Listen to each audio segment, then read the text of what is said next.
राज्यातील आगामी विधान परिषद निवडणुकीसाठी राष्ट्रवादी काँग्रेसनं पुण्यातील आपला उमेदवार निश्चित केला असल्याची माहिती समोर आली आहे। रविवारी रात्री पुण्यातील राष्ट्रवादी काँग्रेसच्या कार्यालयात तब्बल 5 तास सुरू असलेल्या बैठकीनंतर हा निर्णय घेण्यात आलेला आहे।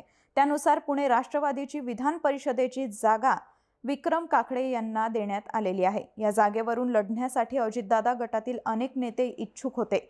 ही जागा राष्ट्रवादी काँग्रेसकडेच राहावी यासाठी स्थानिक नेते प्रचंड आग्रही होते, तर भाजपाचे नेतेही या जागेसाठी गळ टाकून बसले होते। मात्र जागा वाटपात ही जागा राष्ट्रवादीला सोडण्यात आली। त्यानंतर या ठिकाणी कोणाला उमेदवारी मिळणार याकडे अनेकांचं लक्ष लागलेलं होतं।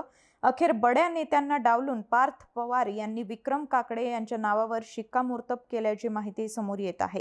दरम्यान मागील विधान परिषदेच्या एका जागेसाठीही विक्रम काकडे यांचं नाव चर्चेत होतं। मात्र त्यावेळी पक्षानं झिशान सिद्दीकी यांना उमेदवारी दिली होती। मात्र आता या जागेसाठी विक्रम काकडे यांचं नाव जवळपास निश्चित झाल्याचं सांगण्यात येत आहे।